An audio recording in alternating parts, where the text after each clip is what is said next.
Hello, everybody. We are back.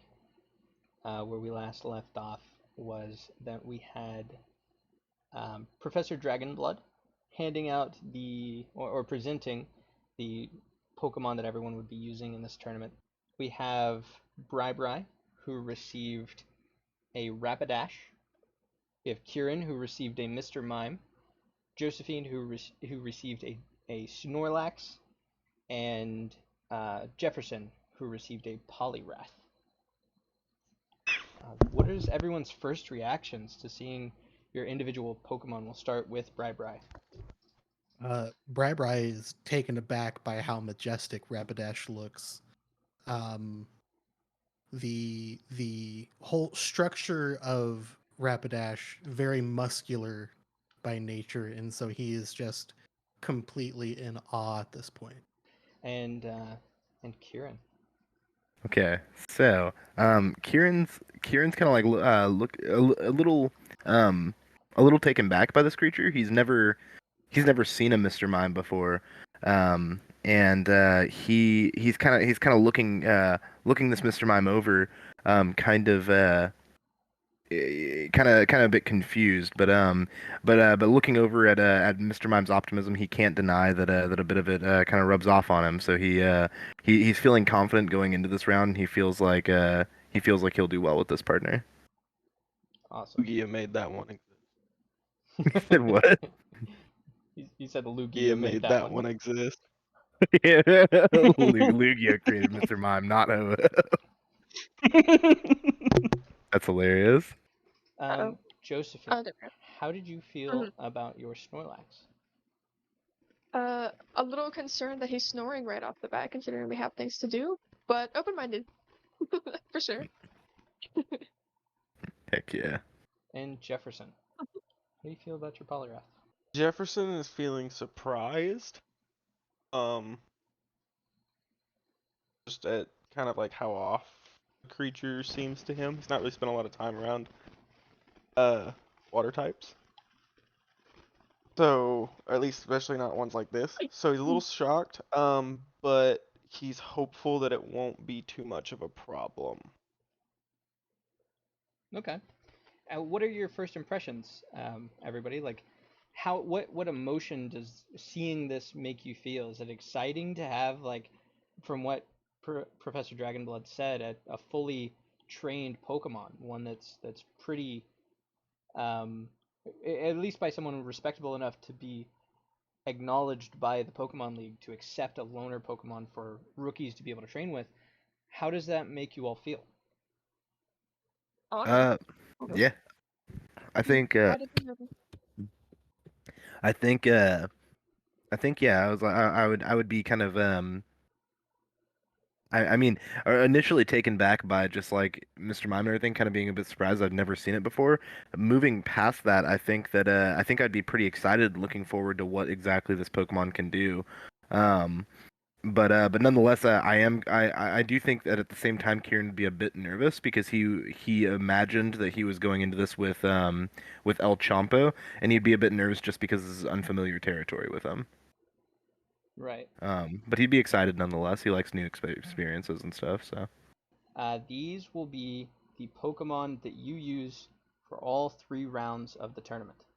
Our first round today is one that will be a simple demonstration of your ability to creatively use what your Pokemon knows. We will be doing a contest. Each of you will choose one bracket that you would like to excel in. You do not all have to be in the same bracket. The choices are smart, cute, beauty, tough, and cool. Whichever bracket you choose to be in, your end score must be a 3 or higher in order to have this round be considered a win for you. Again, if you lose this round, you still have 2 more rounds to attempt to get your license for. This is not an end all for the tournament. So do your best, and I hope to see you excel. And Heck with this, yeah. Professor Dragonblood will leave the room, and people will immediately begin chattering. 5 people just dressed in some Pokemon League attire. They wear polos and slacks. They are going to have clipboards for signups based on which bracket you would like to choose. Behind them, a small monitor will come on with just a single word. Each word will be the designated contest type that you participate in. Okay. Um, to try and kind of get in the thought process of this, I'm gonna like kind of like walk up to Mr. Mime first, kind of like looking them over. I'm gonna say, so what exactly can you do? And I'm kind of asking it. The Mr. Mime puts a finger to its chin and then points up as if he gets an idea. Um, and he'll immediately begin miming that he's making a wall. And then Okay. after a moment, put his hands out like ah ah. Can I like reach forward and try to imitate what he's doing, like, As you reach and forward and you will feel something is physically there. okay, kind of feeling that. I'm gonna think, and I'm gonna get an idea to enter him in this. Sorry, enter him in the smart contest. Okay. You are signing up for the smart. How about you, Bry-Bry? Bry-Bry, still in just awe of this Rapidash, is without hesitation going to immediately go over to the tough uh, registrar. Nice. Registrar. Josephine? She thinks that her Snorlax is like super cute, but she doesn't think that he's capable of much more than cute, so she's gonna do the cute. Again, open-minded, but not in like crazy hopeful. Right. And Jefferson, how about you? You still there, Matt? We lost him. No, Gone. Jefferson. No. Not our sleep outside guy. Okay. So we'll fill this in. Kieran, you're heading up to the smart counter. What are some ideas that you have in mind? You don't have to really spill it to anyone else if you don't want to, but just what is going through your mind as you're like, okay, smart is definitely where I want to go. Um, I'm almost going to wait until I see the environment, but I'm thinking because he can make walls, I'm gonna see if he can lay those walls at essentially like a horizontal angle, and if they need anything to actually like connect to, and if not, he could almost make like almost like a giant fun house that's invisible and everything, but like he's basically like almost like jumping through and doing all sorts of like circus acts, like kind of going from invisible platform to platform. Okay. And Yeah. Bry, why did you want to put Rapidash into the tough category? Bry-Bry's mentality behind all of it is very simplistic. He just remembers hearing the phrase workhorse. And in order to be a workhorse, you got to be tough. And there it is. All right. And Josephine, Oh yeah. why does Snorlax go into the cute category? Well, based on how big he is and the fact that he looks kind of like almost like a stuffed animal of sorts, she's gonna like go ahead and assume that he doesn't have a lot of athletic ability. So she's just trying to go off based on what she sees. I love it. Okay. And something that could be a little fun is you as players, what are the nicknames of your Pokemon? So So like this won't be like you guys characters naming them. This will be like these were their nicknames before you got them. You guys are just deciding what they were. okay, so Tony, I noticed something. This is a female Mr. Mime, isn't it? This is a male Mr. Mime. Oh, it said gender female for some Oh, reason. yes it is. Okay, never mind. It is a Mrs. Mime. So Mrs. Mime, apologies. Okay, Mrs. you're good. Mime is going to have a little bit of lipstick over her lips, Okay, okay. and does have um, a bit of a chest, but it's more like those armor plates on the front of Mr. Mime's chest that are um, instead of being wide like shoulders, like Mr. Mime kind of has, they're a bit more narrow in and forward. and she is wearing like one of those 1920s single piece swimsuits that is stripes. Okay. Uh, I forgot that was hmm. where I put the Mrs. Mime. Hmm. No worries. No worries. Uh, come back to me. I'll have to think on this one a little bit more. Okay. Anybody else have one? I don't know. Sorry, I had to step away for a second. What exactly is it we're doing at the moment? I heard you describing what his Mr. Mime looks like. Yes. So, what we're doing right now is I will need you to choose which of the 5 categories you're going to enter in for the contest. You have cute, smart, beauty, tough, and cool. Ah. Well, while you think on it, um, Josephine, do you have a name for what yours might be? Jimothy. Jimothy. Okay. Thought So, off the top of my head. Jimothy it is. Jimothy the Snorlax. Yeah. And Bry-Bry, what Sounds is good. the name of your Rapidash? His name's gonna be Wildfire. Wildfire. I like it. Okay, well Okay. now I just feel dumb naming mine Jimothy. Nix that. It's Keeping it, Steve. but No. I'm gonna call mine like Madeline or something that sounds like a female mime name or something. Maddle Mime. Maddle mime. Yeah. You know what? Yeah, that's what it is. Metal All Mime. right. Yeah, Maddle mime. love that. And Mm. Jefferson, which category are you joining? I am going to go with. Ooh. You roll a d10 and figure it out. Just do one random. It'd be spooky. Cute. Cute. Okay. I love it. You can put Kind. Poliwrath in the cute. Okay. He's like, I love it. So, I like imagining that like your character thinks that like your little bird fletchling is like the toughest creature to have ever like grazed these lands, but like the fucking like swole like tadpole thing is like that's like a fucking monster. It's kind of cute. Like, you're like, oh, that's cute. Let's see you take a wing attack. All right. okay. So, the how this contest will work, and you guys will walk out onto a modified version of the arena. That will be how this is going to work is your group, the rookies, will head out onto this modified stage for the Pokemon tournament. And as soon as you step out, the announcer will recognize the Kanto Open rookies, and the crowds will cheer.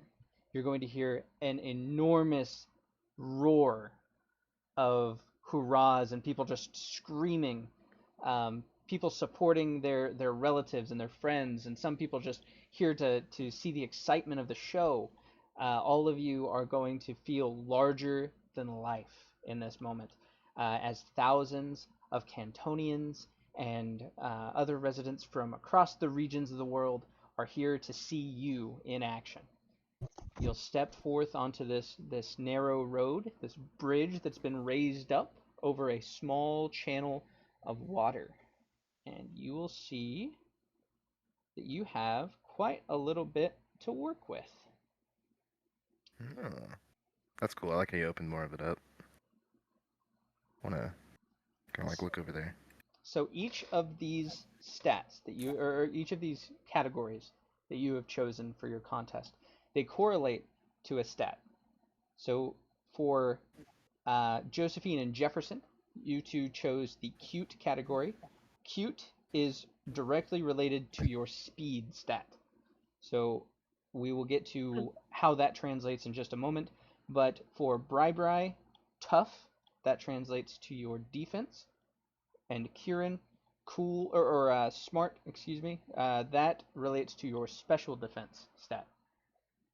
Now, Okay. what this means for each one of these, every 10 points of your matching combat stat that you have gives you +1 to your contest die in this tournament. So go ahead and note down how many that you would get from this alone.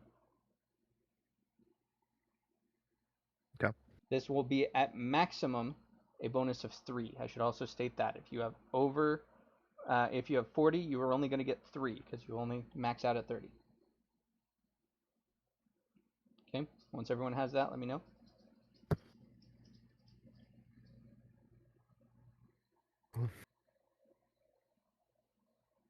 Okay. Say is Ho, watch over me. Because I did not make the right choice here. Now, in addition, these contests are going to be they're going to be judging you based on how cool, how tough, how cute, how smart, how beautiful your moves are in relation to what category you're in. You want to use moves that correlate with these stats. So if you use a cool move, the judges are going to like it more if you're in a cool contest. If you are in a cute contest, the same. Now, these contest dice that you just got from your statistics, each one of those can only be used once in a competition. So if you got 3d6 from that, you maxed out, then that means you only have 3 dice for the tournament. There are some other factors that'll get you other dice, but starting out, you only have the number of dice equal to 1 for every 10 of that stat. Okay. Now, we're going to be doing a standard contest. This is basically going to be a group of trainers is going to line up. They're going to instruct their Pokemon to perform a move, and that is going to give them a little bit of a boost to their score if they pull it off well. If they don't, then they either won't get any points, or if they fumble it, they may not get, or they have a point deducted from their final score. Now, the first part is going to be our introduction stage. I'm going to give you the full rules. We'll just do them in order instead of me reading all the rules and then we go into it and need to go back or anything. So for the introduction stage, what we're going to do is each of you can choose Charm, Command, Guile, Intimidate, or Intuition. Now each one of those is going to relate to the general category. Charm is going to go to Cute. Command goes to Tough. Intuition goes to Beauty. And sorry. Yeah, Charm goes to Cute, Command goes to Cool, Guile goes to Smart, Intimidate goes to Tough, and Intuition goes to Beauty. Each one of you are going to roll 1d6 for your chosen rank, and we'll base some things off of the results. But what this is you all are going to introduce yourselves using your chosen social stat. So with you going into the smart category, you would use Guile, Kieran. You going into the tough, you would use Intimidate, Bry-Bry, and then both of you going into cute, you would use Charm. This is going to be how the judges recognize you as trainers before they recognize your Pokemon. So the announcer is going to call out. We'll start with the cute competition since the two of you are in the same category. The announcer is going to say, and our 15th contestant is Josephine Davis from Unova. How do you introduce yourself, Josephine? Jump around, wave, say hi. Yeah, kind of waving to the audience more than likely. Isn't Okay. really nothing in particular. Okay. So you will go ahead and make a charm check for me. Right. You got a 3 and a 4 off of that. This is good because if you got a 3, 4, 5, or 6, for each one of those you got from your dice that you roll, you're going to get 1 additional die for the competition. So you just got 2 more dice to use for this contest. So go make sure you keep track of those. Jefferson, the announcer will call, and the 27th contestant of the cute contest is Jefferson Westbrook of Kalos. Alright, so Hell we are going to walk out, but Polyrath is going to be holding me like a small baby, Okay. It's amazing. his child. He's So like, yeah. go ahead and roll your charm check. I guess technically you don't have to use charm, but there's really no reason not to. You got double sixes, so that's going to be 1 and 1 for both of those. So you'll have 2 more dice for yourself as well. We'll go ahead and do the introductory phase for everybody. So we'll go Bry-Bry. Bry-Bry, how do you introduce yourself in your tough competition? They will call you out. And we have Bry-Bry from Cerulean City. So Bry-Bry is going to do his best to basically Olympic gymnast style handsprings, backflips up to the stage, and hopefully land and strike a muscle man pose. I almost want to make you roll in acrobatics, but that would be so mean. So we'll say you stuck that landing for that backflip, that standing backflip off of a dining room table. I'll say, yeah, you've got it. You're gonna come in with that crazy strong flip, and then pop that muscle pose. Go ahead and roll me an intimidate. We got an 11, came out to a 5 and a 6, so that is 2 dice for you as well. And Kieran, you are in the smart competition. They'll call you out. And we have Kieran Vaughn from Hoenn. So here's what I'm gonna do. I want to preface this by saying I was looking at it and I'm like, oh fuck, because Guile's probably my single-handed worst stat that I have on my entire character. Anyway, so what I'm gonna go ahead and do is I want to enter via the water path, and I want to have Mr. Mime placing light screens on the surface of the water, so as though it gives the appearance I am walking on water until he essentially boosts me up onto the bridge, and I basically flaunt and try to show off like how smart of an entrance it was. The crowd is going to be cheering and whooping. Go ahead and roll that guile check to see how well you did. Okay. You're like, I take it back. Hold on. It's like your final step up to the bridge. You fall flat on your face. Right. And I'm rolling Kieran's guile, right? Not. Yep. Okay. Oh. I had a 1 in 6 chance to get that, you know, like. So roll the 1 Yeah. on 1d6. So Mr. Mime or Mrs. Mime, Yeah. Metal Mime, Yeah. Metal Mime is able to easily put down that light bridge for you, putting down the platforms. However, Kieran, the movement of the water makes you a little bit not really motion sick, but gives you that feeling of vertigo. And so you're kind of stumbling across these barriers as you make it up to the bridge. And so you finally That's like jump off and you catch yourself. Like everyone was still cheering at the appearance. You know, you were still walking on water, Yeah, right? but it But you wasn't. were not very graceful at all, and That's the fair. judges caught on to that. Okay. So you unfortunately will not get any extra dice from the introductory stage. That's fair. Our next stage is going to be our performance stage. The performance stage is going to be this main part of the contest, and we are not going to do a whole lot of rounds. Okay, I'm going to do 5 rounds total. Sometimes in other contests, this could take a lot more, right?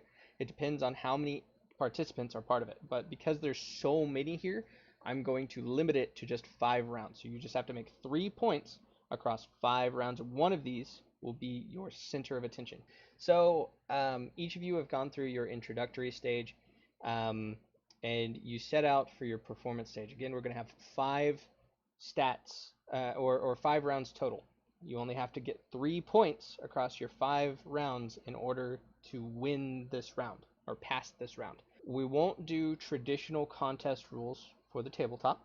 We're just going to show off a little bit of what you guys can do creativity wise as players and also as trainers for your individual Pokemon. During Okay. each round that we go through for you guys, each Pokemon is going to perform a move from their move list. and uses its contest effect to gain appeal points. And we'll go into contest effects in just a moment. You cannot use the same move twice back to back in a contest. You can use it every other turn, but you cannot use it back to back. The frequency of the moves, if it already says every other turn or if it says daily or seen, that is ignored for the setting of contest because you're not going all out with an attack. You're just doing it for some sort of display. So let's go ahead and start off with Bry-Bry. We'll just go in order of our squares. So Bry-Bry, you are in the tough competition. You have your Rapidash. And if you need any references, quick references for what your moves, the effects do before you do them, unless you just like them to be, yeah, we'll do it this way.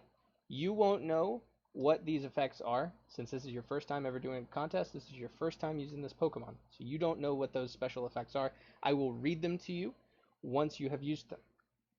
So it is going to be your turn up. You are going to be 37th in the tough competition. So you'll have been waiting a while to show off yours. What is the move that you use from Rapidash, and how do you use it in a creative fashion to wow the judges?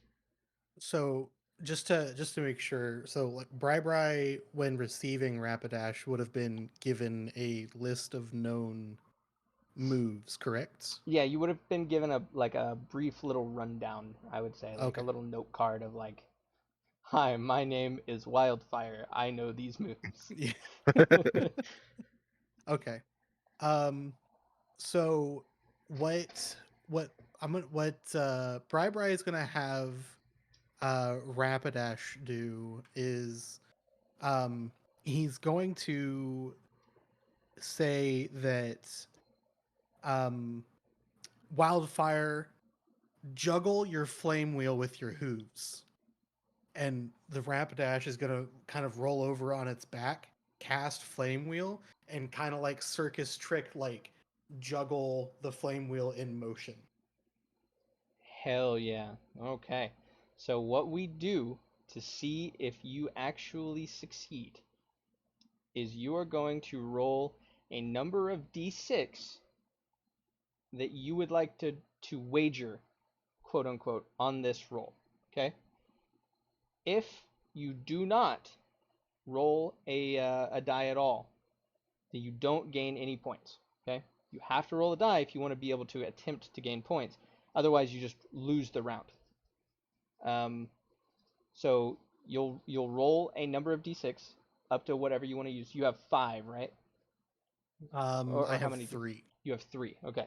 So you'll roll up to your 3d6, and you will get more d6 as this goes on based on a hidden number called voltage that I will be keeping track of.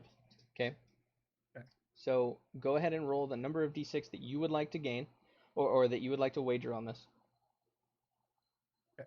I'm gonna go ahead and just roll 1d6 for Roll now. 1 for now. Okay. You rolled a 4. Okay. So on a roll of 2, 3, 4, or 5, you gain 1 appeal point. You only need 2 more appeal points that you need to finish the match with in order to pass this round. Okay. So Rapidash is going, or Wildfire is going to be able to perfectly do that. Exactly like you asked, Rapidash will flip over and begin juggling these balls of fire. The crowd is going to erupt into a roar. You're going to hear like this group of deep voices that whenever you look up in the crowd is just like a bunch of biker guys, and they're all like shouting and yelling through their hands because they love that. That is awesome. You're gonna see that one of them even has like a small Ponyta next to them up in the stands, and they're just like looking down at the Ponyta and like pointing at the Rapidash, trying to get its attention on it. Like, you're gonna do that someday. Aw. So you've got 1 point, Bry-Bry, and we will next go over to Josephine. Josephine, you are in the Mm, cube competition. What is the first thing mm. you have Snorlax to? Actually, I am so sorry. I'm so sorry. First, Flame Wheel. What is the special effect of Flame Wheel? What is Flame the word that it Wheel's has with it? special effect is reliable. This one is the exception to the rule of not being able to use moves back to back. Okay, you can use this consecutively. Reliable if you use the same move last turn. roll another d6 and gain 1 voltage. Moves with reliable may be used consecutively. Okay. Yep. But in order to activate it, here's the catch. You have to spend 3d6. Okay. Well, that's not possible anymore. So Going over to Josephine. Mm. I need you to talk to me like I'm 5 and explain exactly how this works. Okay.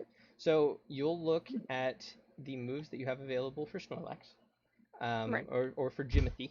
You'll look at Jimothy's Mhm. moves and decide which one you want to display to the judges. Okay. If they have cute with the name, which he does have one. Um, if you have cute for the name, then I skipped something, but that is okay. We're fine. Um, you've got cute for the Mhm. tag. You were able to Mhm. use this Mhm. as part of the same grouping of your category. Okay, so it qualifies as the same category of move. You can use moves that don't have the cute tag. However, and Mhm. this is what I messed up on, so I apologize. But if you match the tag of the move with the category you're Mhm. in, you get an additional d6 to roll for that move. So we're going to, yeah, go ahead and roll that for me. So you have this, the second from the bottom for you. That one's Yes. your cute move, and you could use Mhm. that in any sort of creative way that you'd like to, or just try and bank off of Snorlax's cuteness. For the sake of me not exactly knowing what to do, we'll just bank off of this cuteness. Okay. Mhm. Hell yeah. So, what are we rolling? I'm so sorry. You're gonna Trying to roll. forget that. How many d6 did you get for the contest? I got an extra 2 Okay, Okay. so an extra 2. What is your base? for base. Yeah. What's your speed? Because that's cute. Let's say base 3. Okay. Well, So altogether would be 12 because you have the 9 added in. So you have Oh, well, right. you have 1 die from your speed, Mhm. and then 2 that you added on, Mhm. so you have 3.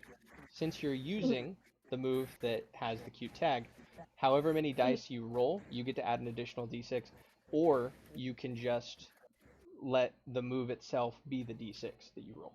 It's your choice. You can either Um, spend d6 or just use the one it gives you. yeah, I guess I'll spin D6. Okay. No, And how many do and you want to use? probably just a 1. Just one? Okay. So Just roll me the 1. 2d6. Is that for? Wait, is that still charmed? Hold on, I'm confused. Just a It little bit. is not charm. Go into your go into chat on Roll20, and Yep. you're gonna type /r space 2d6. R space. I hope I did that right. Anyway. Alternatively, there is the little dice button over on the side. Mhm. You can roll Oh, word. however many. Oh, yeah, I knew that. it's all Okay, good. bear with me. I'm so sorry. No worries. you're good. So you Okay. rolled a 2 and a 5. So that is going Mhm. to be 2 appeal points. So Snorlax has been snoozing this whole time. As soon as you sent out Jimothy, he has just been stretching. He leans back. Mhm. He conks out. They call your name, and you tell him to Mhm. use yawn, and he just oh and rolls over on his side, and then puts his big old paws under his head. So from somewhere nearby, you hear like a little twinkling lullaby. Um, Oh, and the judges all their hearts swell and aww, and you will get yeah. 2 appeal points for this. Oop. Next is going to be Kieran. Now the other side of what I had said to Josephine was that if you use a move that is attached to the category that you're using, you get the 1d6. But the other side of that is if you use one that opposes what you're doing, it's actually subtracting 1d6 from whatever you roll. Okay. So if I use something that has the smart tag in it, then I get a free 1d6 basically. Yes. Okay. But if I'm using something that is the opposing side of things, it takes away a d6. Yep. So the Okay. um, stats of smart are going to be cool and beauty. Okay. Okay. So, I am going to go ahead and start off with psychic, and I am going to basically kind of like look to Mr. Mime before I do this. I'm gonna like kind of like very carefully like hand him like the knife that I have, like the survival knife, and be like, can you like lift it and just like maybe like kind of spin it in the air or something, like kind of like basically like do like a spectacle where you're basically like almost like juggling but with his mind. Okay. All right. Okay. Maddle Mime will take the knife and just kind of look it side to side, kind of confused. Then do a little practice shivs, um, and then try and raise it up. How many dice are you gonna spend on this, or are you just gonna let the move itself? I I only have 2d6, so I think I'm just gonna let the move itself do it on the first round. Okay. Yeah. Okay, so I just roll 1d6. Yep. Roll 1d6. Okay, hopefully I don't get a 1. You got a 2. So this is 1 appeal point for you. Maddle Mime will be able to Yay. do it, and the knife will just float up and then just start spinning rapidly, almost like a fan. And then Maddle Mime will put her hands out like a little show person, and then the knife is just gonna fall to the ground. Um, and she looks like she's trying to catch it. Um, Catches just the end of it, catches the other end, and it just keeps falling until finally she grabs hold of it and holds it up, and then does like a little ta-da. And the judges didn't like that as much, but they did like the spinning part. So you got an Hell appeal yeah. point. What is the special effect of psychic? I think it's long exhaust. Let me make sure. Hold on. Uh, I was just looking at it and I already forgot. Psychic exhausting act is what it's called. Exhausting act. If you have Yeah. 2 or more voltage, roll 2d6. That you then lose 2 voltage. Okay. So um, you have not gained any voltage. I can tell you so far. You haven't Okay. gained any from your moves. So you All now right. at least know that you could use that as like a big finale. You sort of get an idea of what Metal Mime can do with Psychic. And it's going to Right. be a move that you maybe save in your pocket for later. Okay. Last is So go- I'm sorry, go ahead. I guess I might be a little confused. So it says I have to consume 2 voltage to be able to get 2d6. Wouldn't that mean that I would just be consuming any potential voltage I could win back, or how much can you win from 2d6? So the exhausting act, yeah, you would lose voltage, but you get the 2d6 for that specific roll. So Okay. you have to build the voltage up before you're able to use it. Okay. And wait, oh yeah, I was thinking appeal points. That's why I was confused. I was like, you Yeah, lose no, 2 no. appeal points. Why would? No, Okay. voltage Yeah. Yeah. is a Yeah. measurement of how much the crowd is electrified by what you're doing. Right. And then Right. appeal points is how the judges are rating you. Right. That's why I was confused. Okay, my bad. All right, Jefferson, what are we doing with old Polyrath? What's Polyrath's nickname? What did the trainer that loaned it to the Pokemon League name Polyrath? Rocky. Rocky. Yeah. Okay. Yeah. He's gonna walk out on stage and look back to you and he's gonna say, "Don't worry, he's gonna be great." Um, what does Rocky do? I'm gonna tell Rocky pick a song that is popular and use belly drum to the tune of it. So Rocky is going to come moonwalking out of the curtain, belly drumming Billie Jean by Michael Jackson. Okay. Hell yeah. So Michael Jackson is now canon in the Pokemon universe. Um, and Shiny uh, Maxon. and Polyrath is going to moonwalk out, suddenly pulling a fedora from somewhere, and then doing a striked pose, pointing up, and then beating to the tune of its song. Go ahead and roll me the number of d6 that you would like to wager, and if you get a bonus from it matching up with your category of cute. Get the bonus because it is cute. I'm So going to spend one of mine with the one that it comes with. Okay, so you go ahead and roll me 2d6. I like how this implies that his character is like completely like anti like modern society, but he knows who Michael Jackson is. He's Well, like I he's didn't like tell gonna him what song. I just yeah. told him to pick one from this day and age. Like the That- polyrath knows who Michael Jackson okay, is. okay, I got you. I thought you were just like, yeah, bro, play some Michael Jackson, man. So we rolled a 2 and a 1 here. The 1 is not going to earn you any appeal points. However, the 2 is going to earn you 1 appeal point. So you do have the single appeal point. And what is the special effect of Belly Drum? Get ready. Get ready. Okay. By spending a d6, you roll, or actually, I don't know if this is how that works. I think that's the minimum dice you had to have rolled to do that. Lose 2 voltage, and then double the number of dice from your move next round. Bonus dice from contest stats and voltage are not doubled. So you do not have any voltage, so you technically don't lose any voltage. However, you still get to double the number of dice from your move next round. So if the move that you use next turn is a cute move, you will actually roll 2d6 instead of just your 1. Cool. We're gonna go back up to Bry-Bry. They're gonna Okay. call out you and Wildfire again. So, Bry-Bry is wanting to display how finessed Wildfire is when it comes to running.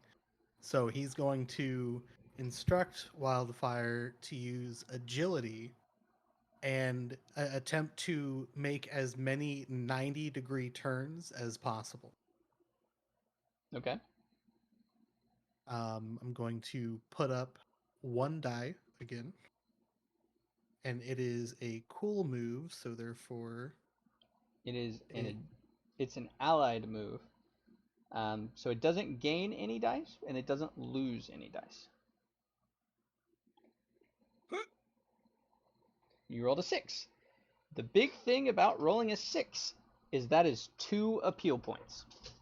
As yeah. long as you do not fumble for the rest of the contest, and we'll get to the point where you can fumble. You haven't been able to yet.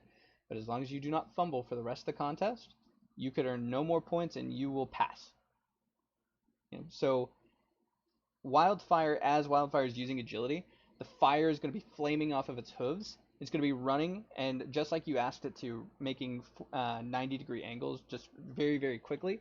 It's going to make several flaming squares into the cobble of the bridge that it's standing on, and then it's going to stop, go a little bit to the right, and then do it again, and it's going to make this cool pattern where it's a square and then another square that's tilted, almost making like a little bit of a star shape before finally skidding to a stop. Those bikers are losing their mind. What is the special effect of agility? Saving grace. Saving grace. Okay. You lose 1 fumble point for each level of voltage you have, which you have 0. If you lose 2 or less fumble this way, you gain 1 voltage. You didn't lose any fumble. And so you have 1 voltage for this. You cannot gain fumble from competitors' moves for the remainder of the round. Not something we have to worry about for this contest in particular. What voltage means is for the rest of the contest, you get to roll 1 additional d6 Heck Hell yeah. yeah. until you Yeah. lose voltage. Um, now we go over to Josephine. Okay, so we're still using like moves to look cool. Yep. Well, you're trying to make it look cute. Well, right. I'm just saying like showing off. Yeah. Yeah. Is it possible for me to do like a body slam and make it show like how hard he can body slam? I mean, you can, but I don't think the judges would find that very cute. I can yawn again. I don't know what you want from me. Well, I mean, what if you like body slammed into like the water or something? You could like splash. Get like a little cannonball or something. What if he can't get out? Wow. I didn't think about that. No, That I guess I Machamp could from just earlier do. can come help him. No, okay, we'll just do Yon again because it still has that Q tag, and it's like the only one with the Q tag. I'm doing that. So what is the tag for yawn that's not cute? The other word that's right underneath it? That is excitement. Okay. You cannot use this one, but I forgot to give you Right. this earlier. So you did gain 2 voltage. Okay? So you have 2 voltage now. Now, the other thing about that, you can't use yawn 2 turns in a row unless it says reliable, the tag that's with it. So you will not be able to use yawn. Now the allied stats with cute are smart and beauty. So if he has any smart or beauty stats, you don't gain any dice, but you don't lose any dice.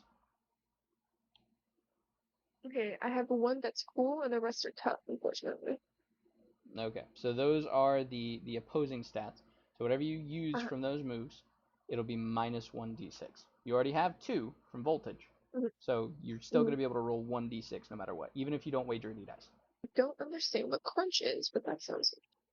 It's like a really tough bite. Cool. Can I try crunch? I feel like, I don't know, I just want to test things. Sure. Yeah. Okay. So you'll use crunch. How does Snorlax use this crunch? Or Jimothy? How does Jimothy use this crunch?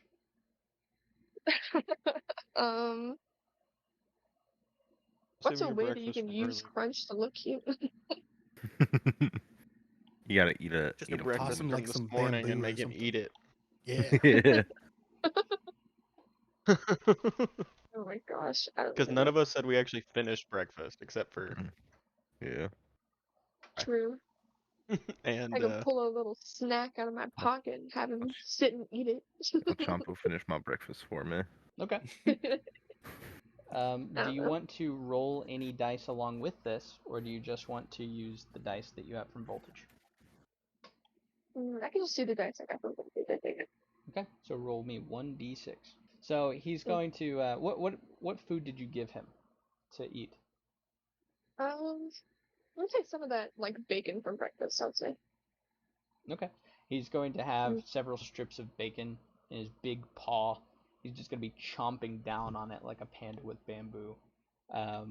Taking big old bites out of the bacon. You're going to hear the big old crunch, and he's going to burp. But as he's chewing down, he's going to eventually just lay back down and go to sleep. And that is going to earn you 1 appeal point. They may not find that cute, but I find that cute. And that puts you So at 3 appeal points for the round too. Yeah. Or not for the round, but for the competition. So you and Bry-Bry technically pass as long as you do not fumble for the rest of the match. Kieran. Okay. Okay. I want to go ahead and try and have Maddle Mime run towards the edge of the bridge, just like kind of fucking like flailing their arms around or whatever. Maybe not that, but they're gonna run towards the bridge and they're gonna jump off, but then they're gonna use substitute. So as soon as the water is going to splash, I want there to basically just be like a doll floating there, and I want her to like basically reappear like behind the judges. Okay. All right. Yeah. Are you gonna wager anything on this? I only have two. Nah, not yet, dude. I have such little dice. Okay. All right. Okay. So Alright. go ahead and send Maddle Mime forward by rolling your 1d6. It is a smart move, right? Yeah, it is. Okay. Go ahead and roll me that 1d6. Roll Hey. a 4. Okay. So that is going to earn you 1 appeal point. That puts you at 2. Maddle Mime is going to tiptoe forward, really slow-like, to the edge. Hop up, stand on the edge of the bridge, and then lean back. And as she does, she's going to put her fingers together like this, and just poof. And there's going to be a little substitute doll that falls into the water as Maddle Mime appears back in front of you, waves for some applause, and does a deep bow. And that, like I said, that's going to earn you another appeal point. What is the special effect of substitute? The special effect of substitute is Where'd it go? Substitute catching up. Catching up. Okay. Roll 3d6 if all adjacent competitors have more voltage than you do. We are not doing adjacent competitors. So this one won't do anything for you this contest. I'm so sorry. That's fine. Next will be Jefferson. Okay. So I'm gonna go ahead and tell you its effect first, because I know what it does in the games, so that way you're aware of it. Before we do this, it's steady performance. I'm gonna use water gun. It is a cute move. Okay. As he finishes his song, going to water gun towards the ground, launching him into the air, and using it as like a way to like propel himself kind of just around the bridge and like down towards the water and back onto the bridge and stuff, just kind of flopping around. Okay. So Rocky will swell up and where's the mouth on a polyrath? Just right on Comes out top of the of the center of its. on the It center. comes out of the center of its. Yeah. Okay. So the water is Swirl. going to fire out of the swirl on its belly, and it's just going to be flying around and doing little loop-de-loops, just having a lot of fun. Rocky is going to put his arms up, hold out his hands behind the gloves, like looking like he's splaying what fingers he has wide, and then splash into the water before shooting back up. Go ahead and roll me the d6 from this because it is a cute move. And any dice you would like to wager. So because of my get ready, I get that double this one. Yes. Right. Yeah, so 2d6. Okay, so Sorry it'd be about that. 2d6. I'm not gonna wager any with it. Just roll that 2d6. Okay. 5 and a 3. That is going to be 2 points for you, Jefferson. So that puts you at 3 appeal points. So far, Bry-Bry, Josephine, and Jefferson are qualified as long as they do not fumble for rounds 3, 4, or 5. This is where the fun part begins. Performances effect after all, by the way. Yeah, okay. Steady performance also gives you 1 voltage. So we'll keep track of that too. I'm doing this contest in a way that'll be a way to show how future contests will play out, but it's not going to have these exact rulings. This is more so to get you familiar with everything. For the next 3 rounds, all of you are the center of attention. Okay? What this means is that there's a bit more of gambling stakes. You can win big, you can lose hard with this. Typically once per contest, but this time you're going to have it 3 rounds in a row. Your Pokemon will be center stage. You will be the center of attention. Your points are going to change based on how you're earning them. So if you roll a 6, it's going to be 3 appeal points instead of 2. If you roll a 5 or 4, it's 2 appeal points. If you roll a 3, it's 1. If you roll a 2, it's 0. If you roll a 1, it's a fumble. Every fumble you have will add it up at the end, and it's going to subtract from your total points. Scary. Or my back's against the wall and this. Like, all right, I got it there. Okay. So back up to the top. We're going to go to Bry-Bry, but before you say anything, we're going to have a special intermission before we enter the center of attention round. The reason why everyone finds your Pokemon to be the center of attention is that the Pokemon League is going to direct you as you've gone through the line and you circle back around. They're going to direct you to a dressing room. I would like you to choose a costume for each of your Pokemon. Okay. Oh boy. Oh my gosh, dude. How the fuck do I dress this thing up? Yours is at least semi-normal human shaped. Yeah, I guess. Hold on. Let me think. I'm gonna do some research. Some strange research you're doing. Yeah. Gender bent Mr. Mime. Yeah. Oh yeah. Now that you mention that, maybe I should not be looking this up because I'm afraid of what I'm gonna see. It's like there are this many rules? What? Be like, oh, Oh, there's like no. 34 total rules on this first link. That's weird. Oh god. So assuming we're all just kind of googling cute little outfits to dress our cute little Uh, Pokemon in. I How I'm not. exciting. I've realized I'm not gonna find a cute picture of Mr. Mime, so I'm just gonna have to come up with something. So, um, I'm probably gonna do like an over the top like kind of Remember that you are in the smart yeah. I contest. know. That's why I was pausing. Um, I think I'm gonna dress them up almost like a Harlequin and everything, and try to make it almost like refined, like kind of like the whole like triumph and agony kind of get up and Okay. everything, and almost have them put on some kind of grand performance. Okay. So Bry-Bry, yeah. do you have one? So, Wildfire is going to have a shimmering gold Greek inspired barding. All it has like there's segments along the neck that whenever the flame from Wildfire spurts up, it flares outward rather than straight up.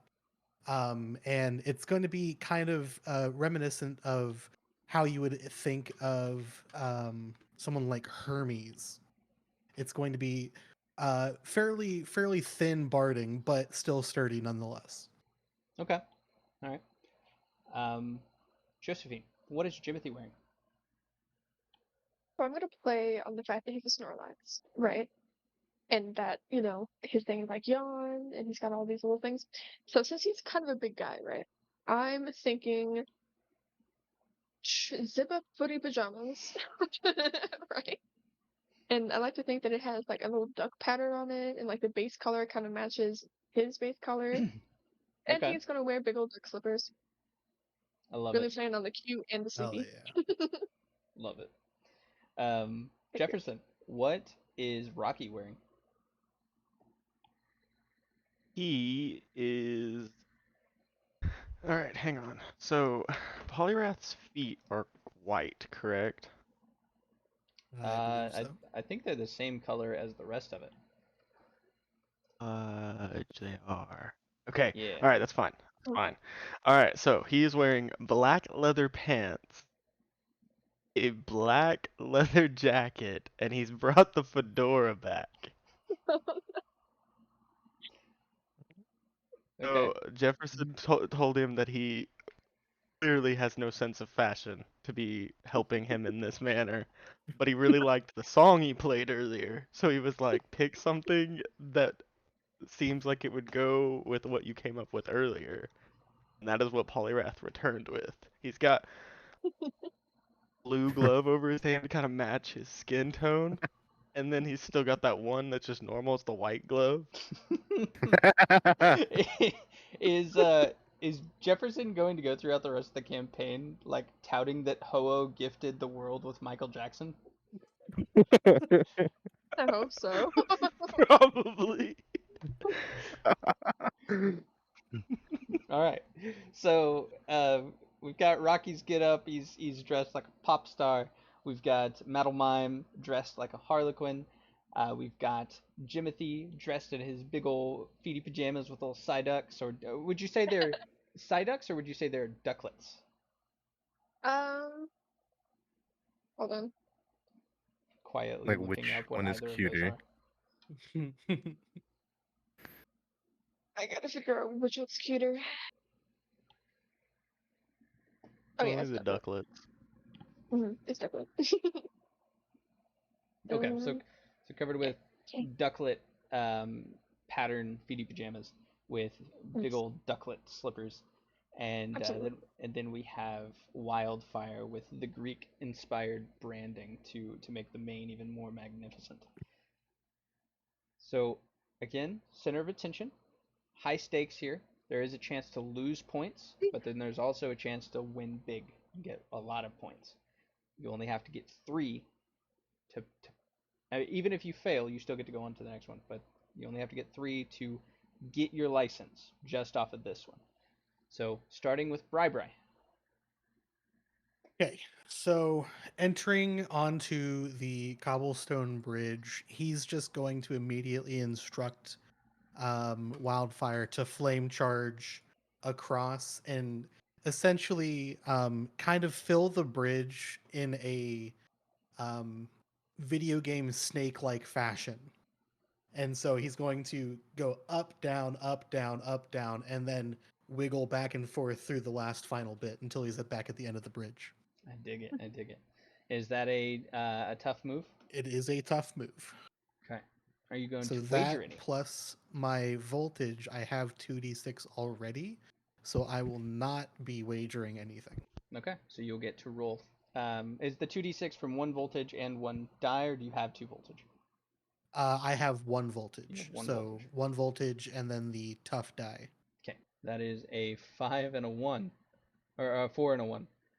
So your 4 that you have, that is going to earn you 2 appeal points. But then you have a 1, which is going to count as 1 fumble. We won't subtract that yet. That'll be subtracted at the end from your total. So you have 5 total appeal points. And you have 1 fumble right now. So you're still safe. We're going to. What is the special effect of your move? Excitement. Excitement. Okay. So excitement is simple. You gain 2 voltage. Oh. That's awesome. You are Heck up to yeah. 3 voltage. And now we'll head over to Josephine. Josephine, you and Jimothy are called up to center stage. Everyone looking down. So I'm just sitting back while Jimothy walks out in his little pajamas and his little slippers. I think I want to try to use roll out, and I think it's tough, but I think I want to have him literally just get on the ground and just kind of start rolling, and I'm just gonna hope for the best. Okay. He's gonna look like he's having so much fun just rolling around in his little pajamas. I'm hoping the pajamas add something. Are you gonna wager any? Um, no, because I'm scared, Okay. and that's just 1d6, right? I think, Is or rollout? What is the tag for rollout? it is tough. Tough, and tough is on the opposite side of cute. Yep. So that is going to be a subtracted 1d6 from the number of dice that you get to roll. Oh, And then you had rolled. What was the effect for crunch again? the effect for crunch was exhausting act. Exhausting act. Okay. Mm-hmm. That didn't do anything for you there. All right. Kept track of it. Go ahead and roll me. You only had the 1 voltage from before, right? Let me check. What was Yon's? I see here that I have 2 voltage. 2 I think voltage. it's there. Okay. That's what I wrote. Yeah. Okay. So you got the 2, and then minus the 1. So just roll 1d6. Not a fumble. Yeah, it's not a fumble. That is still. That just doesn't net you any points. So you're still in this. You only have Right. 3. Judges don't really dig the rolling around. I mean, they can see what you were going for, but Jimothy he's a big boy. He tries to roll over, and as he tries to lumber over, he just sort of like, instead of it being like a cute like tee hee hee, he's just like, and then he's like muffled as his face is in the concrete. And I he still tries to love roll it, back no over. matter He's what like, they say.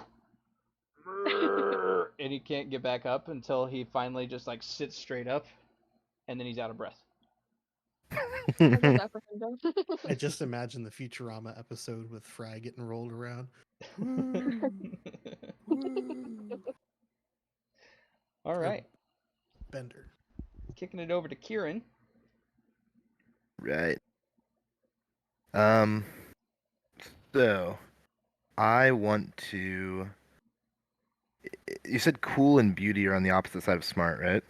Yes, cool and beauty. That is unfortunate. I have 2 moves that are not cool and beauty. But yeah. Let me see. I'm gonna go ahead and do this. I'm gonna go ahead and use psychic. And I'm gonna try and lift I'm gonna lift some of the items from the judges. I'm gonna start like lifting like a bunch of pens and like mugs and stuff and everything, and I almost want to start shuffling them around and everything, and I want them to all like kind of like land gracefully like back in front of each one of them. Okay. All right. Okay. Are you gonna wager anything on this? Yeah, I'll wager 1 dice. Okay, 1 dice. Mm-hmm. And how much voltage did you have before this? I don't know if Uh, you had any, because you. What was the effect on substitute? uh, it didn't have an effect on this one because it's catching up. Wait, whoops. That's 1 dice. Let me roll the second one. There we All go. right. So 3 and 4. Your 3 is going to net you 1 point, and your 4 will net you 2 points, Heck yeah. giving you 3 points this round, putting you at 5 total points, and you have not fumbled at all. So the Hell judges yeah. really liked that. You'll see that Madelmime was kind of showing off a little bit whenever they were lifting everything up. They were sort of juggling it with their mind and still like moving their hands as if they were juggling. And all the stuff was juggling on front of them. Not a single drop of coffee was spilled from their mugs, I'm and everything This is landed gonna properly. like blow my mind too, like even though I'm the one who told them that command, because I'm seeing like Madel Mime actually like perform a bit better and everything. I'm seeing what they can actually do. I'm just gonna be They're like, gonna oh my god. blow your mime. Yeah, they're gonna. No, they're not gonna do that. but but yeah, no, I'm gonna. I think Kieran's gonna be like, oh my god, like yeah, he's say, wow, this Pokemon's actually really cool. And as much as Blake hates to say it, I think Kieran likes Mr. Mimes now. Hell yeah! Yeah. All right, Jefferson, you are up. Okay. So, all right. You're gonna go the roots, but we're gonna mix it up a bit. He's going to attempt an entrance again with music by using belly drum. But this time he's going to remix it to where it's not just one song, it's one playing into another. Extra die you said we had to wager. Lose those once we've wagered them? Yes. Once you put them forward, you cannot use them again. But Okay. you've got, is it 2 voltage or do you have 3? Um, I think you used Mask. excitement on your first move, right? Or was that Ready. was belly drums? Play drums is get ready. Get ready. Okay. Uh, that doubles it. Okay. So yeah, you've got 1 voltage. So you've got the 1d6. It is a cute move, so that's 2d6, and then if you want to spend any more dice, you can. No, because I've only got one left. We're trying to save that for the end. So I'm just gonna go with the two that come from the voltage and then being cute. Okay. No, let's just go with the cute. Let's just go with the cute. Don't spend the voltage. Do you lose the It voltage if lowers you the. spend it? You don't Do you lose the lose the voltage? voltage. Okay, so then we'll just do both. Okay. So your 2 is going to net you 0 points, and your 3 will net you 1 point. They're less wowed this time. They don't really see cute, but one of the judges is like, oh, that's kind of adorable because Rocky's like really getting into it, bobbing his head, and it seems like they just enjoy Pokemon having fun, and that's what they found cute. But the judge, it's the competition itself and the act that Rocky's putting forth does not scream cute to the judges. So round 4, going into it, Bry-Bry. Judges. Oh, I'm so sorry. Yeah, what was the effect of Belly Drum again? That's get ready. So that would be Mhm. the next one. You double the dice um, if the dice go for it, but that loses 2 voltage, so you're back down to 1,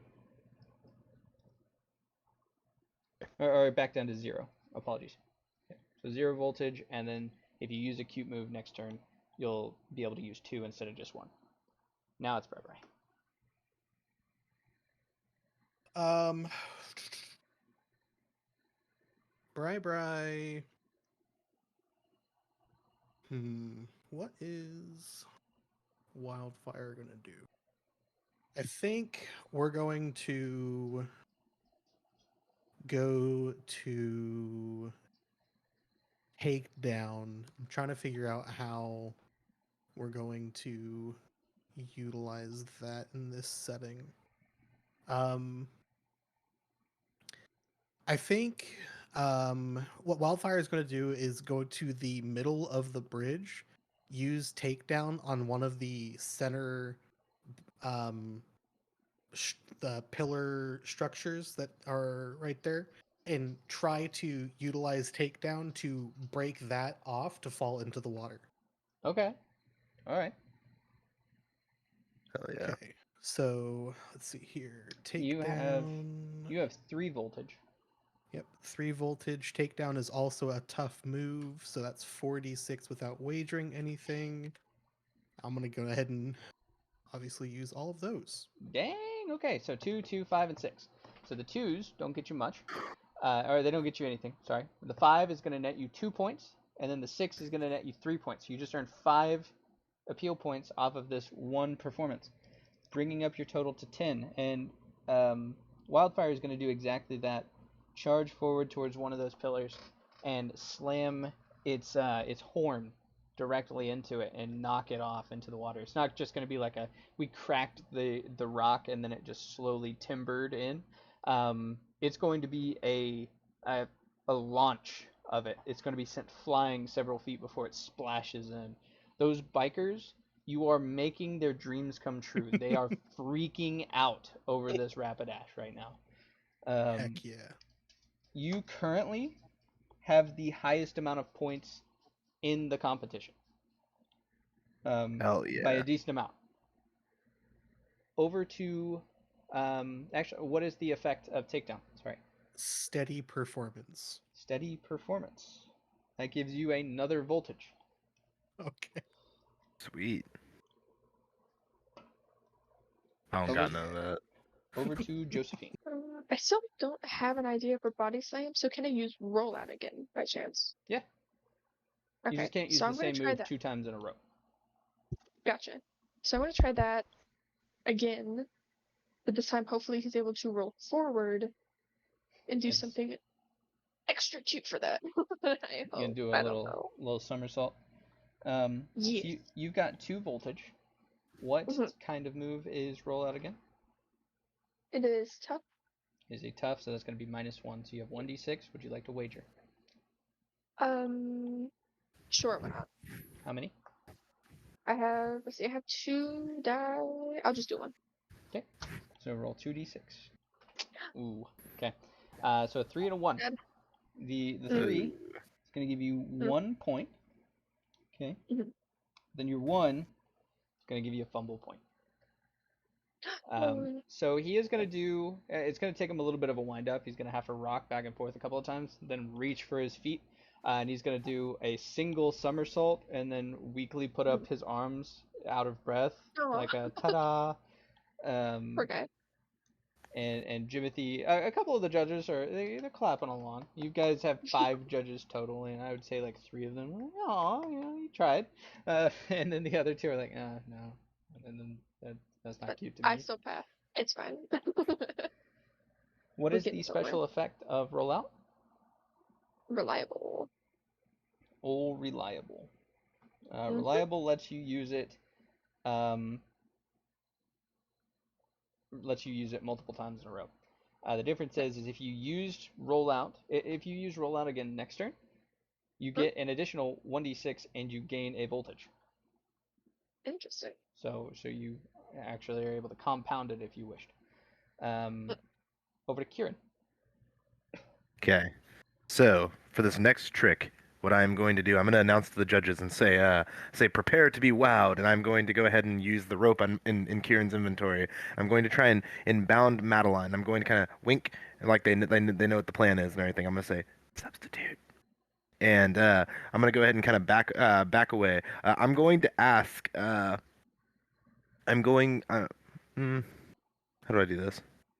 I'm gonna go ahead and take off my my vest or whatever, and I'm going to go ahead and kind of spin it around. I'm gonna go ahead and try to toss it over Madeline. I'm going to try and have her basically use substitute as I remove it, and she is gone, replaced with a simple stuffed toy. And then I want her to basically appear like almost like tap dancing on the fucking on the judge's like table or whatever. Okay. I do want to use my other dice with this too. All right. So at first you're gonna be a bit worried because you've tied up Metal Mime. Metal Mime just looks like she's sweating bullets, looking side to side, looking worried to the judges with like a help me look. You're gonna be like, I'm like come on. it's so convincing that even I'm like, oh my god, what the fuck? What the, am I? Should I not have done that? Like, is she not gonna be able to skate? Like, um, what do you do once you start to see her? She looks like she's panicking. okay, I'm gonna look to her and I'm gonna say that the ropes are loose. If if you need to if you need to get out and everything, and if you're that worried about it, you should be able to do so. I'm gonna say She's that gonna be this wiggling this just crazy this is just part of the act. I'm gonna kind of like grab the vest. I'm gonna trust. I'm gonna assume this is part of the act. I'm gonna go ahead and kind of toss. as you toss it over. I hope that worked. You still see the outline of Metal Mime there. You take it Go off. ahead and As soon as you take it off, you're gonna hear like a as confetti comes out, and Ow. she's over there on the judge's desk tap dancing, and then does like a Oh wow. yeah. All right. So one of the judges, they hate mimes, and that's the only reason you fumbled right there. So you rolled a 1 and a 6, so that's gonna be 1 fumble point, but it's gonna give Eh, you 3 points, putting you at 8 appeal points and 1 fumble point. okay. And we're gonna go over to Jefferson. Oh wait, sorry, I keep doing this. I'm so sorry. What is the effect of substitute? I don't have one That's on it. that's right. Okay, I'll note that down. Yeah. All right, no worries. All right, Jefferson. Alright. Continuing with what the song leaving off, he breaks into this like interpretive dance before he like dramatically leans backwards, blasts a water gun in the air, and pretends to like pull the cord as it drops back down on his face. Hell yeah. I love that. That's amazing. All right, so we know that's acute, so that's gonna give you a bonus one. You were at 0 voltage after your last one, but this is doubled because of get ready. So you get to roll 2d6. Do you want to wager any? One. Say again. Yeah, we'll go with just Okay. one. All right, just one. So go ahead and roll Look- 3d6. So we rolled a 6, a 1, and a 2. One of the judges is seeing what you're going for, and that's the one that's like, like golden buzzer, you're in sort of thing. But then there's just the other judges, they're just not finding cute from it, right? They're like, well, last time seems like, the costume that they're going for is supposed to be cool. And now they're doing something that might fall into beauty. I'm not really getting cute, but one of the judges is like, perfect. All the way, yes. So you got 3 points from the 6. You got a fumble point from the 1, and you got 0 points from the 2. This is putting your final total, or not final total, but you're at 7 appeal points with 1 fumble. And we are going to go up to Bry-Bry for our final round of the contest. Okay. For the final round, Bry-Bry is going to instruct Wildfire to flame charge, but put all of their effort into the flame part of the charge. So whenever it bolts down the bridge, it is creating a gigantic flame wall behind it. And for its final act, the pillar that it knocked over and where the remaining part is, it's going to jump through the flame wall and land on top of that and strike a pose. Hell yeah. All right. Okay. So that was a tough move, right? It is a tough move. Okay, so that's It going to be a has bonus. excitement. You have 4 voltage, so that Mm-hmm. is 5d6. Do you want to Yep. wager any since I this is am the wagering last? my last die Okay. along with it, so 66. Jeez, all right. Blowing it out of the water. Okay, so we pull out a 4, a 5, a 3, a 2, and a 6. 4, 5, and 5. That's 6 points. The 3, it makes it 7. The 2 is 0, and then the The 6 brings the final total from this move up to 10 total appeal points from this one round. Pulling out all the stops, Wildfire charges and emits this enormous flame wall that reaches at least 20 feet high. Makes the entire area around like almost unbearable. You got to put up your hands to be able to shield your face from the heat. And before Wildfire makes it to the end, it's going to pick up one hoof and show off like that muscular physique that it's got. The bikers have fainted. They It was super effective. all of the judges loved it. That was amazing. They're like, that was hardcore. That puts your total at 20 appeal points with one fumble Nice. point. Hell Good Bouncing, job, yeah. Bry-Bry. we won't worry about the effect since that was the last round. Yeah. Bouncing over to Josephine.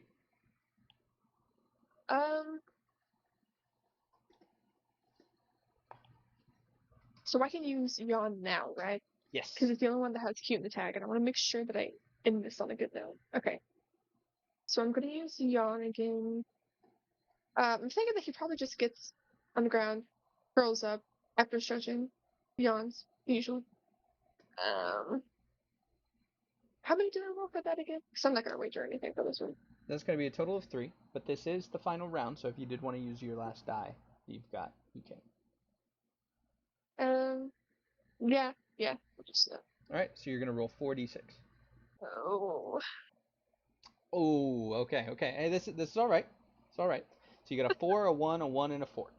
Okay, so Right. 2 1s, of course, are Mhm. fumbles. They've got something against your Snorlax. They don't like your Snorlax. Jimothy is not winning over the hearts of many judges, but one of them comes around. Your 2 4s are going to total up 4 points, which brings you a total profit out of this round. You're at 10 appeal points with 3 fumble points. What is the final effect of Yawn? Remind me. It is okay. So it's Q except. Excitement. Okay. Doesn't do anything here. We'll move on to Kieran. Okay. I feel like that one judge that just really likes Snorlax is like a single mom. And thinking of like putting her kid in that onesie. I'm going to I want to go ahead and try to kind of like impress the judges by I'm gonna go up to them and I'm gonna say whenever it comes to tricks of in sleight of hand, what are some things you think of? Some might say juggling, right? Can we all agree on that? I like kind of like looking at the judges. Yeah, so juggling. Okay. Okay. And then another sleight of hand game, one that typically charlatans will play is the cliche ball in the cup game where you're supposed to memorize where it's at. I love Would that you? game. Yeah, it's a fun game. Now I'd like to do you one better. What about the act of juggling and that game meet? How are you I gonna present do to that? you our final act. I'm going to go ahead and take out the 8 Pokeballs in my inventory. Obviously they're empty, so I'm just going to open them up. Not like there's just like that empty little case inside of them. I'm going to place just like a small stone I find in it. I'm going to go ahead and look to Madam Mime, right? And what I'm going to go ahead and do, if I need to perform a sleight of hand or anything, I understand this. Kieran is not going to do this, but I'm going to look to Mime, and the plan is that as soon as these balls are going to open, I'm pretty much going to want her to try and like ditch that shit as soon as. I'm gonna pretty much try and get her to like almost like hide the stone. So like it's basically like all of them are gonna open and none of them are gonna have the stones. That's essentially the trick we're trying to pull off here. So I'm trying to almost like sleight of hand it to make it look like the stone just disappears while it's being shuffled. Okay, and what move are we using to be able to accomplish this? I'm using Psychic to basically like shuffle them all around, and then I didn't know if I would have to make a sleight of hand roll for myself or No. Mime on the other No, one. that'll be Okay. fine. Okay. Are you going all out with your wager? I don't think you've wagered any dice this competition, have you? For this contest. I've used one. I only had 2 extra dice, and I used both of them. Oh, okay. So Yeah. Psychic, I know, is a smart. That's already Right. 1d6. You don't have any voltage. Right. Yeah. So that's just the one. Hmm. So let's fingers crossed here. Yeah. You should still be All fine. right. Yeah. I'm gonna get a 6. You ready? You got this. Oh! He rigged it. He rigged it. Oh. He just typed rolling a 6. No, he got a 6. So that's 3 points. All the judges are wowed from that. That is going to put your score at 11 appeal points and 1 fumble point. And last but not least is Jefferson in the 5th round of the cute contest. Water gun gave me steady performance, so that means I have 1 or 2 voltage off of that. Yes, that's 1 from steady performance. You have 1 voltage. Okay. I am going completely different move this time as for like a finale. Have him hopping along the like pillars and the rails Okay. using dynamic punch. He's kind of continuing that dance, but this time including the fighting technique into it. Okay. And each time he is punching, I'm kind of hoping there's like some form of effect off of dynamic punch with like the air around his fist. Yeah, it's definitely going to sound like a quick swoosh. I wouldn't say like it's powerful enough for like thunder crack, but pushing the air off of it, it is definitely going to make like a quick, almost like a whip crack. Yeah, and like each one of those is like a dramatic flare as he's like punching into it, like a dramatic flare with a pause in the dance move itself before he continues on. Okay. What does the dance look like? I know he's like punching and stuff, but what is the overall dance? Your guess is as good as mine. I was just kind of thinking of the Karate Kid bouncing along the edge of like a fence line. All right. Do you have any more dice to wager? I forget. Do not. Okay. So you got 1 voltage. Is this a cute move? Not. It's cool. Okay. Well, cool is the This is opposite of cute. desperation. Desperation. Okay. All results of 1 grant you +1 fumble, and all results of 6 grant you +1 more appeal point. This stacks with being at the center of attention. All right, so go big or go home. Most certainly. Now the problem, Matt, is that you only had 1 voltage, and with it being on the opposite side, it's minus 1d6. So you actually can't roll anything this turn. Just flashes a gun to the No. judges, giving me a die. Like, let me He's like, roll. like it. I said No, we're I don't. like I the don't have Karate Kid. that. He's just going to be doing his little dance and punching, and the judges, after like seeing that Jefferson hasn't fully grasped like the cute side of that, they are just sitting sort of flatly, just watching, and it's not going to be anything extravagant. They're just going to wait for your round to be over, and then wrap it up. We're here like, how the hell are you supposed to make this thing look cute? It's not a freaking bird. You got it. The final count for everyone. We have Bry-Bry in the tough competition at 20 appeal points and 1 fumble, making his final score 19. Golf claps. Hell yeah. Over to Josephine in the cute competition, and Jimothy. She came out on top with 7 total appeal points, making a pass as well. Swinging over to Kieran in the smart contest. He came out with Metal Mime at 10 appeal points. And Jefferson and Rocky in the cute contest came out with 6 appeal points. So all 4 of you have succeeded in obtaining your trainer's license. There's Can we still just say that, like, oh, sorry, bro, freaking Bry-Bry made 19 points. That's Man, insane. killed it. I didn't even It have a was way to increase voltage. I mean, I it probably was his did, but I calling. didn't. Yeah, that is his calling, bro. He's fucking great at it. Like, he's like a. I mean, it kind of makes sense. Like he's like fucking like flexing his fucking strength and shit. You know? I don't know. That's cool. All right. So all four of you have obtained your trainer's licenses, and technically, you could drop out and just continue on with your licenses, but there are still two more rounds to the Kanto Open.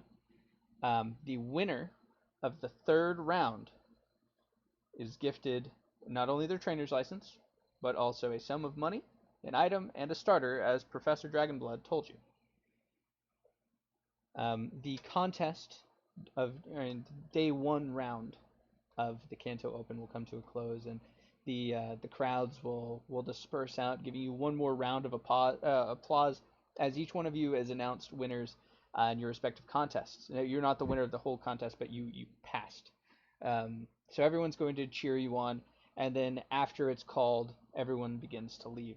On your way out, and you begin to leave the area, Bry-Bry, there's going to be that group of bikers who is cheering you on that whole time, and like three huge, like 6'8" muscled men, super hairy arms, like t-shirt tans.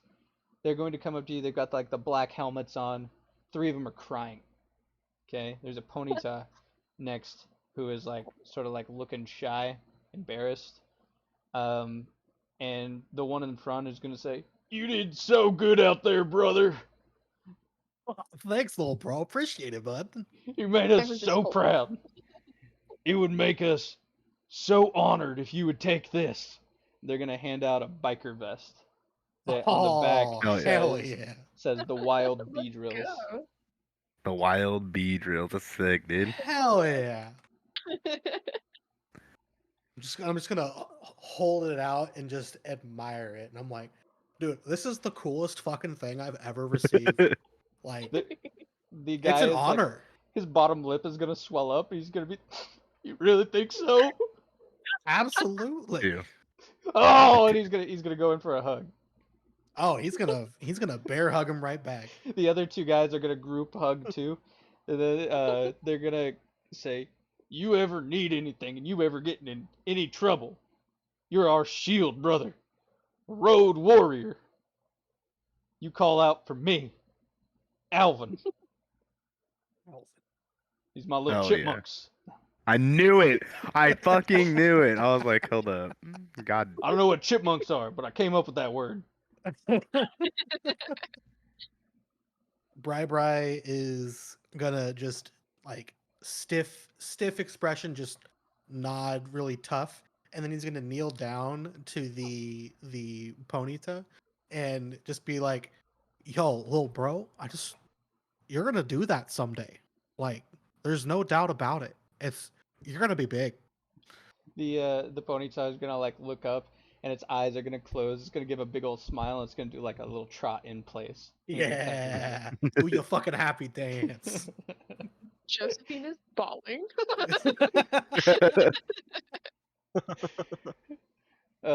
Leaving the stadium, you're gonna see some familiar faces, ones that you've been seeing throughout the tournament, and one of which will be the man in the white suit. He is being still escorted by the four men in black suits. They appear to be heading down the street, um, and completely away. They seem to know exactly where they're going, as do several other of the faces you've met, such as the cameraman and the man with the winning smile. They're heading in the same direction as Anthony. And at about this time, this is when Professor Dragonblood he starts sprinting towards you guys. "Wait up, guys! I'm so sorry. What? I forgot to tell you. Oh. Oh, I've been trying to catch up to everyone in the rookie tournament. You have, oh, oh, Catch your you breath, my guy. you have a dinner on the SSN, Oh, Oh, right now? complimentary of the Pokemon League. Yeah, yeah. Oh. It's hosted in honor of you all. Oh. let's fucking go Let's eat, guys. go. Yeah. That sounds good. Thank you. I appreciate it. Of course. Feel free to engage with any of my assistants if you should need me. But I will not be attending the dinner tonight. I have to get preparations ready for tomorrow. Bring your A game and maybe a life jacket, and he's gonna leave. A life jacket. Ooh. Literally looks down to Jefferson's El gonna kind of look Chompo. around like, what is a life jacket for? I'm just gonna look down to Chin Chow and be like, "We got this, Denki. We got this." Dinky's gonna put up one of the antennas as like a fist bump. No. Ralph is Life going to skitter up your shoulder, Josephine. That was probably a terrible noise. Ralph is gonna skitter up your shoulder, Josephine, and just start like tapping on your neck, trying to get your attention. What's up, Ralphie boy? What's going on? You're gonna hear like a little rumble from him. He's like, A word? he hungry. You hungry? Yeah, he Well, it's a hungry. good thing we have a free dinner, little guy. Let's go. He can eat whole berry. Metal Mime is prancing behind you, Kieran. That's horrifying. I'm like, oh yeah, you're still here. No, I'm kidding. No, I'm kidding. No, I'm going to congratulate Metal Mime, and I'm gonna say you were awesome out there. I really appreciate it a lot, Metal Mime. And Bry-Bry, you did really good. Have you entered a contest before? No, man. Nah, not at all. Oh, I well, don't believe it. I'm gonna kind of give you a thumbs up. Yeah, Like, so if you don't believe it, you can roll an intuition against his guile to see if you right. catch on. Oh, I'm- let's see. Why not? You're like, why not? But- You're like, I don't believe you. All right, Hmm? What is Bri-Bri, it? roll me a guile, Bri-Bri, and Oh, Josephine, no. you are going to roll an intuition.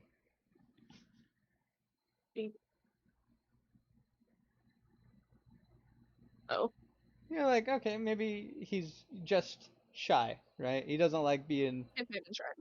He's very humble, so he didn't know how to accept all the compliments. So And Josephine will believe that too. yeah, She'd be like, yeah, that sounds about right. Check that out.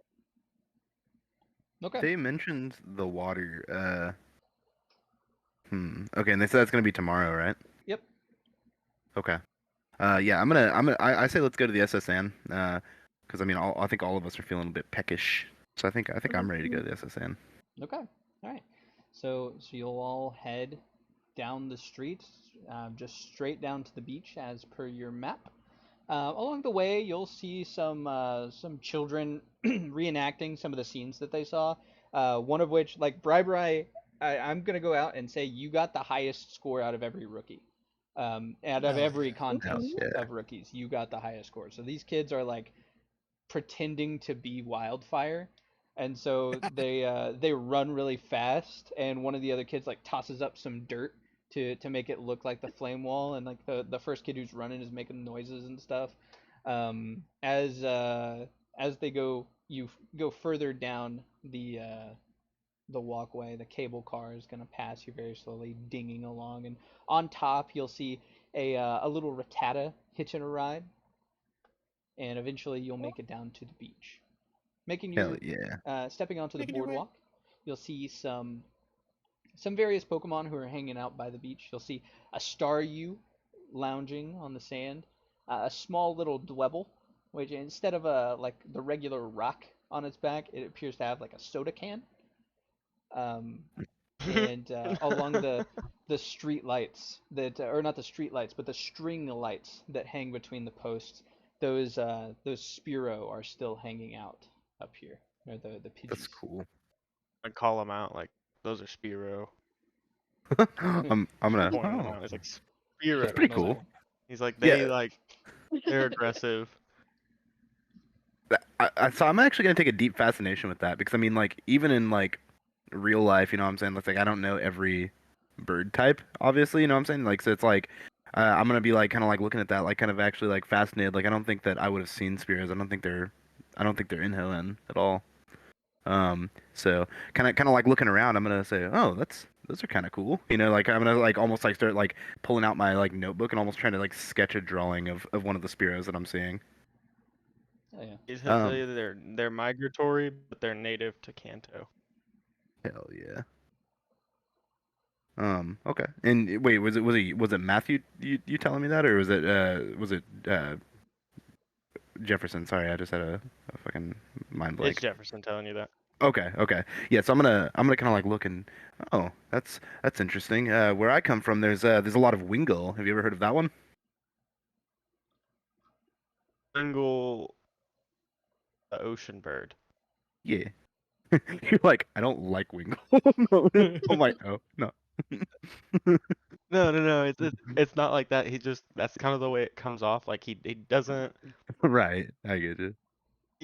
yeah. So like he knows about the birds, but it's like simple things that like Right, you may not. You obviously clearly didn't know, but like to him, it right. just kind of seems normal, and because of his demeanor, it does. He's kind of coming. It comes off like he's slower. Like, yeah, I get you.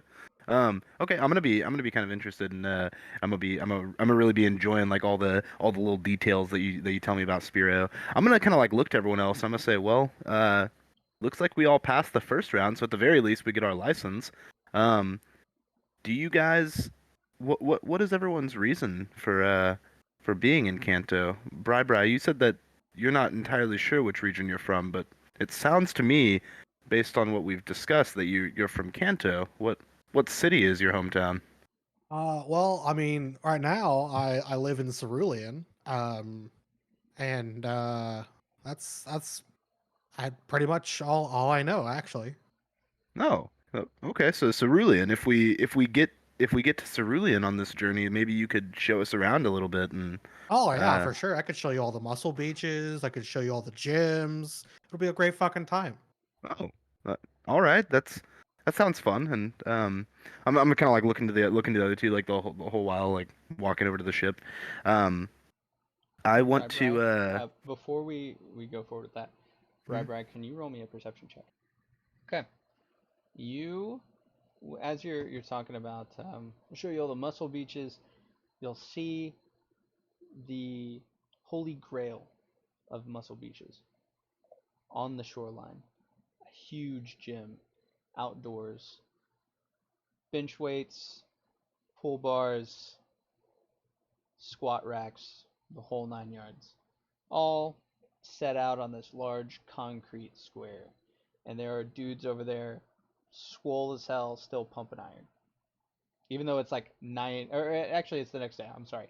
So it's, I would say that first round probably did take all day. So it's probably about 6 o'clock right now. It would have been like an 8 to 5 ordeal to take up. So it's about six now. Okay. Yeah. Yeah. So like saying that to Kieran and then seeing the muscle beach, he's just gonna lose all focus of the conversation and then just start slowly walking down to the beach. You guys see your friend Um, walking away from your group.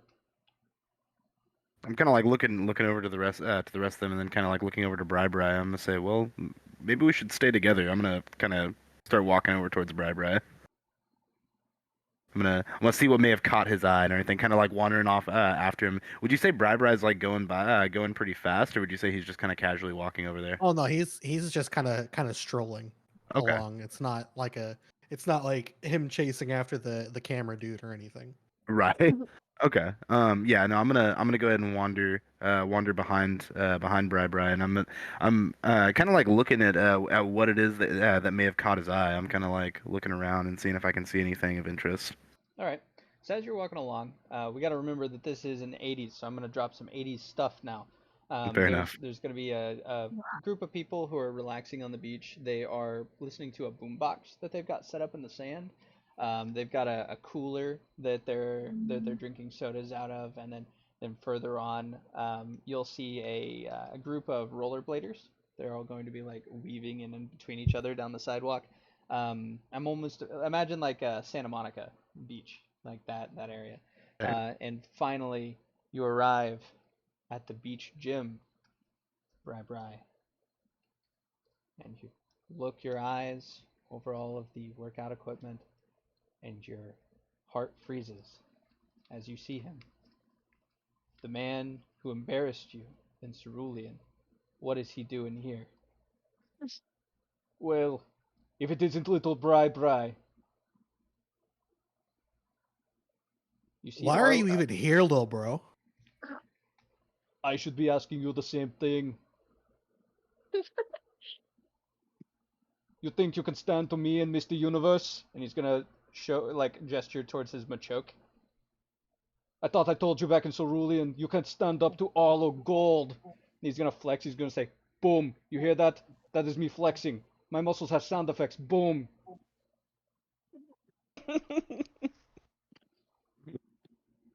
I'm like, Bry-Bry, is this an old friend Boom. of yours? Or... Oh. I'm gonna look at my shitty muscles and I'll be like, oh, they're okay. No, no, no, Oh. not Yo, at why all. don't you get out of here, little man? I'm like kind of like looking to which one of us he might be talking to, because I know it ain't me. No, I'm kidding. Bry is going to kind of dejectedly just start walking towards the SSN. Okay. Whenever he says that, I'm just gonna kind of take a couple steps back and not really respond to him. I'm gonna go ahead and follow after Bry-Bry. It seems like Bry-Bry doesn't want to be here, so I'm gonna just kind of okay, and I'm gonna follow Bry-Bry and just kind of not. I'm not gonna bring anything up about it immediately unless he wants to talk about it. Kind of looking to everyone else. I'm gonna say, what sort of food you guys think they have on the SSN? Anything good? So before Jefferson walks away, he's gonna look at the dude that was being mean to Bri-Bri, and he's gonna tell him that Ho-Ho missed a few things when he created him, and then just with Blake. Ooh. Bro. I just imagine like what if your character like reveals himself as a fucking cultist and you're just like, I will sacrifice you. Yeah. Yeah, he's whenever you say that Ho-Oh missed a few things whenever he made him, he's gonna say, yeah, he didn't start me off with these crazy biceps, I had to put them in myself. I guess I'm a bit of a god too. Oh my Oh god. shit, dude. And he's a fighting type too, bro. It's on site with him too.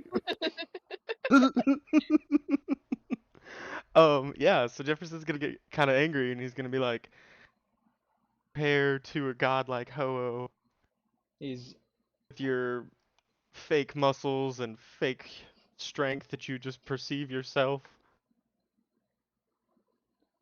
he's gonna look down at you and you're saying a lot of words I don't really understand.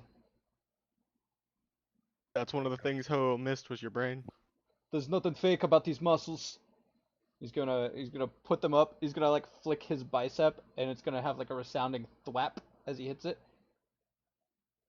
I'm like kind of stopping, kind of realizing that Jefferson's over there, and I'm kind of like worried in case anything happens. So I'm just kind of keeping an eye on there and just like trying to keep the group together. Go enjoy your fancy little dinner. God. Just kind of glare at him for a bit, and he's gonna be like, spend the rest of your eternity with Lugia, and then turns around to walk away. Yeah, that would be pretty rad to hang out with a god all day. And he's gonna say lucky Lugia, and he's gonna head back to the weights. God, this guy sucks. Dude. Walking away, he's just gonna be like, he doesn't understand that Lugia lives at the bottom of the ocean, He was telling him to go breathing down their meat. Josephine, how did you react to the situation? What is She got Josephine she doing? got kind of mad because she really likes Bri-Bri. She thinks he's super cool, so she's gonna like kick some sand at that guy. But like after he turns around, so he doesn't actually see her do it, and then she's gonna run after Bri-Bri. I know he came off as pompous, and I know that Bri-Bri said that they're not friends at all. But I'm still entirely uncertain of their relationship, so I don't want to do anything to him until I know. So I'm just kind of like looking at Bri-Bri as we're walking back. I'm gonna say, how are you doing, Bri-Bri? I'm hungry. No. That's so out of character for him. Oh my god. I'm gonna like kind of like look. I'm gonna say, yeah. I mean, we've been competing all day, so I think we should all get some food in us. Honestly, I think that'll make us feel a lot better. Yeah. Yeah. I'm like kind of like like walking back, like keeping mental note, like, dude, that dude Arlo, don't, yeah, try to avoid him. Okay, yeah, I'm totally ready to go eat, bro. Hopefully they have like Rodont tails or something. As you finish your conversation about, yeah, maybe some food will make us feel better, you'll hear like a resounding shout across the beach. It just goes like yo, as the weight then racks. It just the sound of metal, and if you turn over your shoulder, you'll see that he did like one rep with 5 plates on both sides, Jesus. and then just like looks down beach towards you guys, and then goes back to doing what he was doing. You'll eventually make it back to the boardwalk and step on board the SSN after showing your trainer IDs. And the SSN is an enormous cruise liner, a stem to stern. It's, I would say, Mighty probably like 300 feet.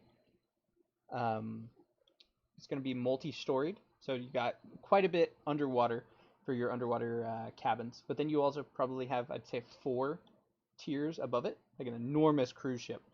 The boardwalk leading up to it, you're going to see a man at the check-in. He's wearing a naval uniform. He's got a captain's hat, and he's going to be checking IDs as everyone comes in. As you board and you head on, he's going to tell you all, while brushing his large sailor's mustache, he's going to say the ballroom is on the second deck. Just head on up there. You can't miss it. We've got the red tape lined up for you. Oh, all right. Thanks I'm gonna for the ask him if board. like our Pokemon are fine to be out. Yes, of course. Okay, I'm This gonna go ahead is a and send out. battleship, after all. Right. Oh. I'm like kind of staring at him, like, okay. Oh, Come on out, El man. Chompo. I'm like for sending El Chompo out. I imagine that like if I'm not actively watching him, or like unless I've forgotten, I just put him in like his Pokeball, Okay. because otherwise I feel like he's gonna get into shit. He's up to no good. Yeah. So you've got him out right now, though. Yeah, right now I have him Okay. out along with Metal Mime. Metal Mime. Yeah. All right. Would the other 3 of you have both of your Pokemon out, just one, or none? Josephine would probably have both of hers out, actually. They would Snorlax just is be gonna running have a around. hard time making it up the boardwalk to the ship. And Josephine's literally going to forget that. Run halfway up there, look back, and go, oh, and then come back. You'll recall him and then run back up, let him Yeah. back out on the ship. The ship slightly tilts a little bit, Oh my God. and It's like you send an Onyx out on the other side. yeah, you gotta counterbalance it.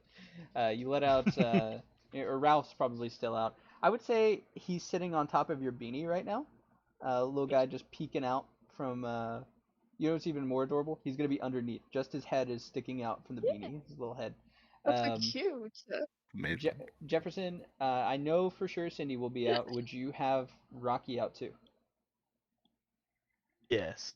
So Jefferson feels for E. So he kind of has this like to keep him near. Okay, you said you feel bad for him, so you want to keep him near. Cause like he realizes he didn't do very well, and so Oh like he yeah, blames himself that Rocky didn't.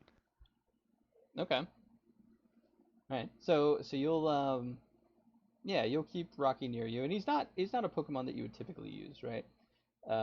You're more attuned to flying types, and so a Poliwrath, especially a fighting type, is not something that would be in your wheelhouse. But it's nice that you're sort of coming out of your shell with that. And the Rocky doesn't seem beat up that you guys didn't do the best because you still passed, right? You didn't fail. So I mean, Rocky doesn't even realize that you feel as though something is wrong. So dude's just coming along with you. He's still wearing his leather pants and leather jacket from earlier. He's gonna like pop his collar, and like sort of show off that white glove to everybody, and follow you towards the ballroom. Bry-Bry, are Dinkyu and Wildfire out? So, Denkyu's going to be out. Wildfire is actually not going to be out until we're on the ship. Only because Bri anticipated, because of how much attention he got after the competition, he felt like once we got done talking to Dragon Blood was his name. Yep, Professor Dragonblood. Yeah. Once we got done talking to Dragonblood, he felt like if Wildfire was out, it would only delay their plans even more by having to consistently stop. So he wanted to kind of take a break while being as a group, basically. So once we're back on the ship, or once we're on the ship, he's going to bring Wildfire out. Okay. All right. You'll head into the ballroom, and it is just as the captain mentioned. You've got a red rope lining towards the ballroom. The entire place is gilded in gold. You've got like a pearlescent marble floor. All the tables are this beautiful dark hardwood, um, covered with these silk tablecloths. Multiple chandeliers following along the ballroom, and then a large dance floor. You've got a um, buffet style meal laid out for you where everyone's got plates, but you have stuff like clauncher tails, crabby legs. Um, you've got the stuff to make salads, some like bay leaf leaves. Um, there's some of the salads are adorned with small olives, like cooked small olives that have been tossed on. Some diced berries, skewers, and stuff like that. So lots of uh, foods from different regions, but mainly it's going to be related to Kanto cuisine since this is their native region. So you're going to see like these specialty toros filet mignon and kingler legs. You know, the only place you can get this style of kingler legs is here. Um, and They're like Alaskan yeah, kingler legs. Hell yeah.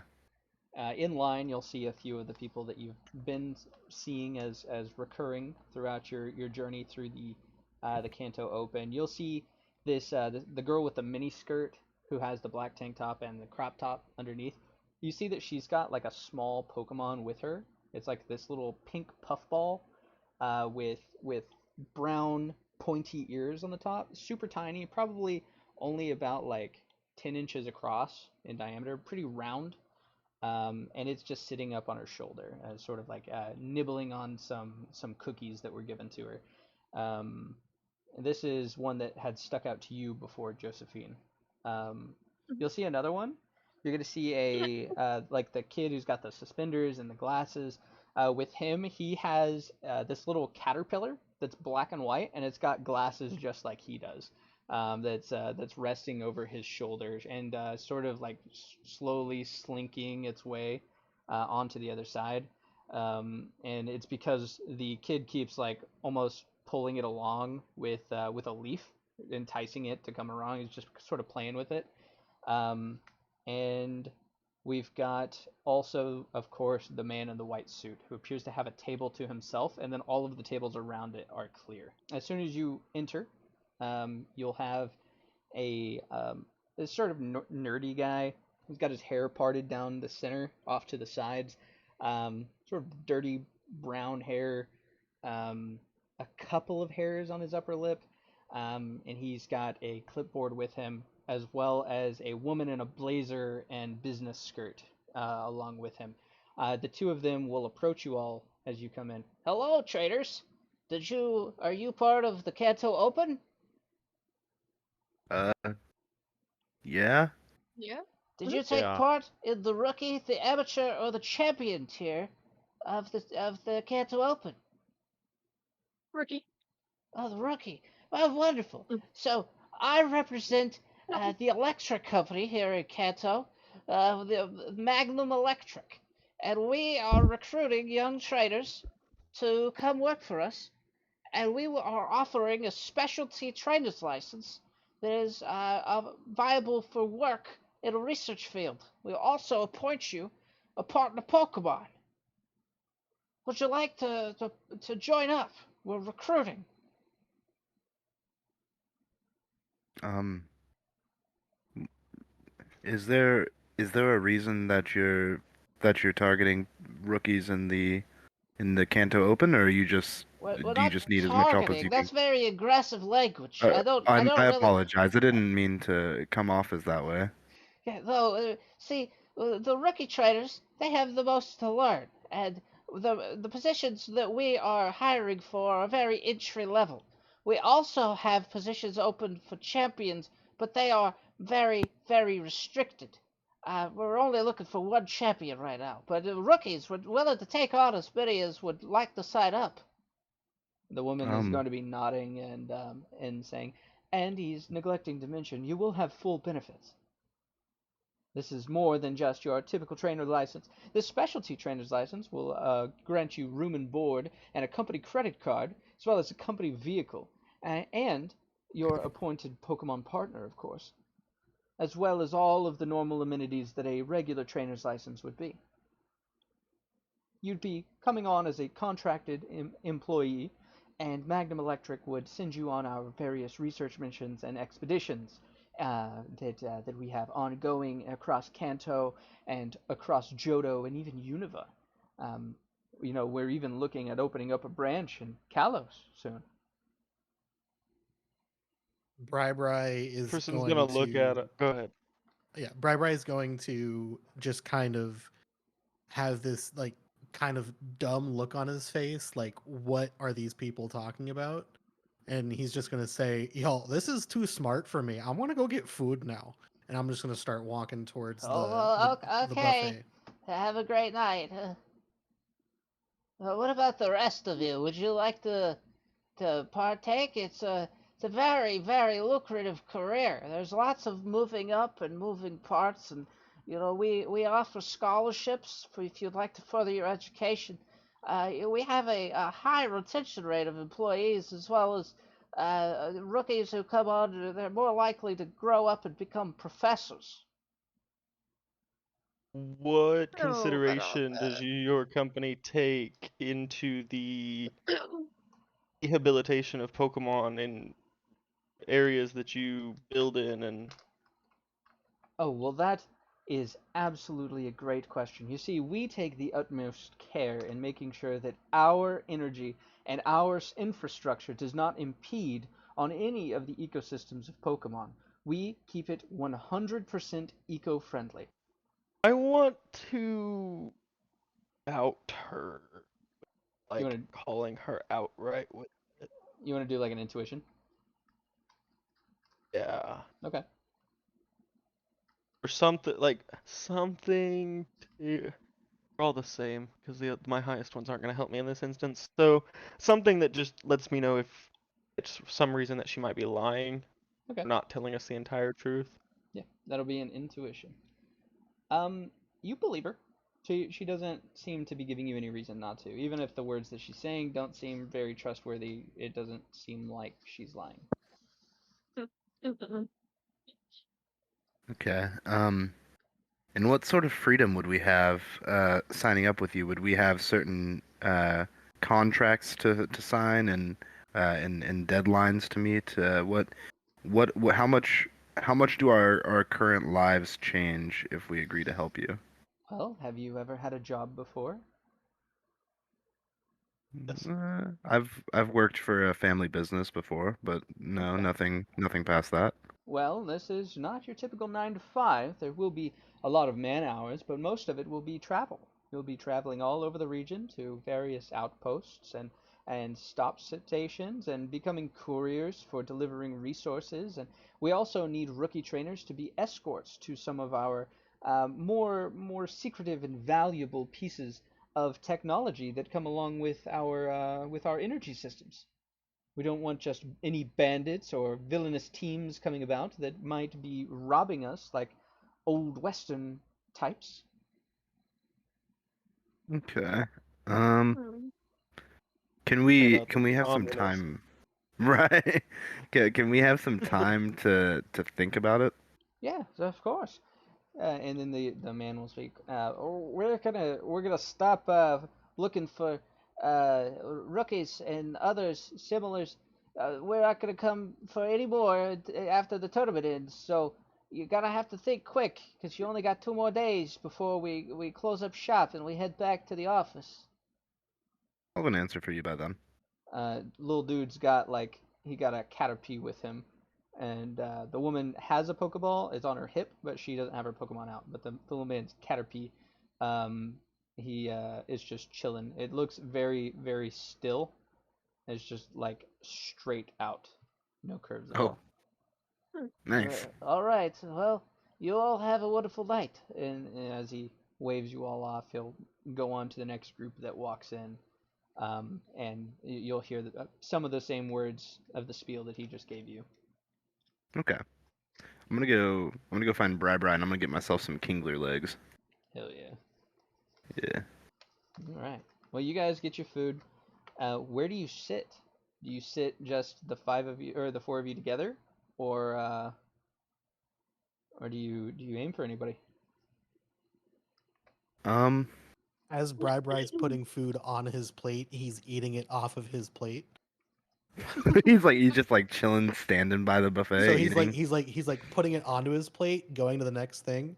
Can't decide what he wants, so he's eating off of his plate while he still thinks. Then he grabs something else, puts it on his plate, and just repeats that. Oh yeah. While you I guys are, see the reptilian-eyed dude. yeah, yeah, he appears to be eating some sort of fish Pokemon fillet. He is sitting next to his Pokemon partner, and he has the Charizard out. The Charizard is curled up, snoozing on the floor, and the Pokemon that's with him is eating some. I'm gonna say it's like eating like kid food. So he's eating like fish sticks, um, Torchic nuggets, some macaroni. What was his partner again? It is a green Pokemon that's got red eyes, darker green on top, and then it has tusks that stick out to the top, out the side. Sits on two legs. Got a tail.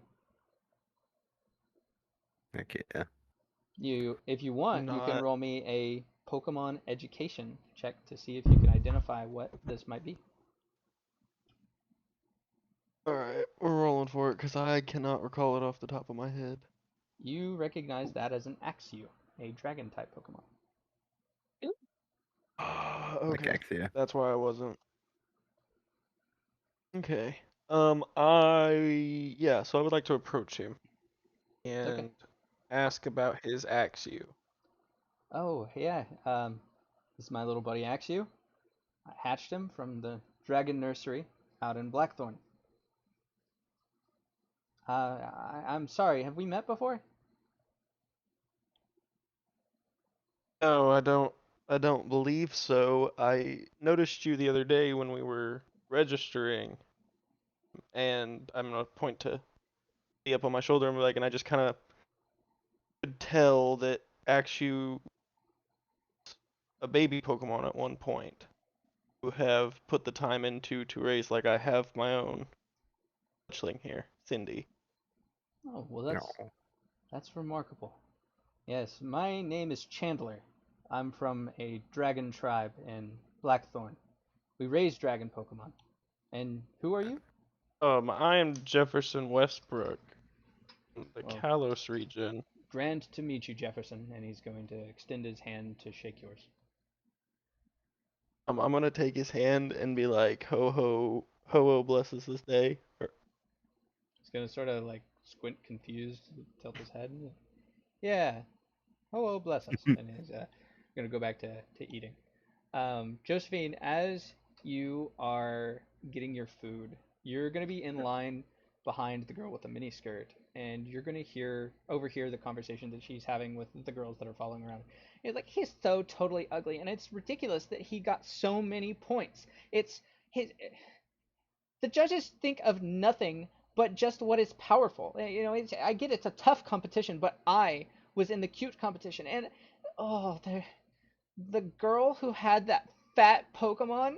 Oh, Oh my god. What a fucking asshole! Oh my god. I So love Josephine Snorlax. immediately is gonna take note of that. And she's gonna be like, who are you referring to? oh, If you don't uh, mind me asking. well, you have to ask, sweetie.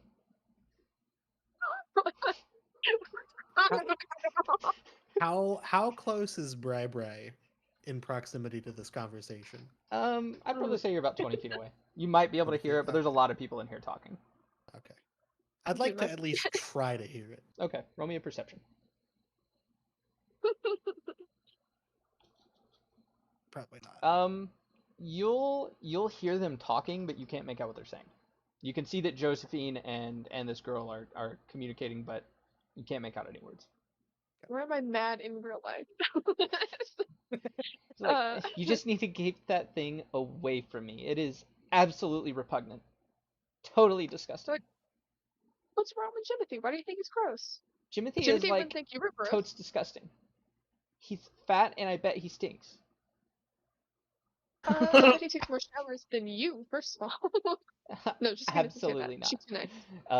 And then she's just going to turn her head. She's going to say, "Okay, anything else? Or is that it? You just needed me to tell you how fat and stinky and ugly your Pokemon was?" That's so mean, dude. She's so mean. I hate her. Regretted too. Josephine's gonna be like, "There's no need to be rude. We just met, and I don't I'm even know not what your being name rude. is." I'm just saying what I'm seeing. I'm being Josephine's gonna honest say, with you right now, and you're coming at me with so much aggression, and I think it's absolutely totally ridiculous. But now she's gaslighting you. Josephine's gonna take a really deep breath, and she's gonna take her food, and she's gonna be like, "I hope you have the evening you deserve." And she is going to leave. Kick rocks, And she's sweetie, gonna and step she's out gonna of go line. back to getting her food. Funny when I see you in person. So you'll get your food. You'll slam down your plate at the table. Bry-Bry, you're sensing some anger. You're still a little bit soggy from earlier. And Kieran, what are you doing? Um, so I imagine while that was happening, I was probably just gathering up some Kingler legs. I'm probably like looking over at the salad. I'm like trying to put equal parts like salad and Kingler legs on there. Are there any like starches or anything, like any carbs? Yeah. We'll say that there are some large. What are some root vegetable Pokemon that aren't oddish? Are there any? Yeah, I don't know. Bro. Bellsprout, I guess. Yeah. Okay. So we'll have some like Bellsprout bells, like they're gonna look almost like peppers. Some Heck yeah. Scovillain heads too. Okay. But I guess those aren't really starchy. Alright. We'll go safe, and we're gonna say that there were Fido and Darkspun. This doesn't harm them, but as their fur and their coat grows out, they kind of trim it up whenever they groom them, and then they use that extra dough and that extra pastry to serve bread and other things like that. So I'll say that those will be your starters for the evening. Okay. I'll have like a roll and whatnot. Like, it's like I want my plate to always look like very uniform, like almost like kind of strangely so. And I wanna be like kind of just taking my time and kind of eating that.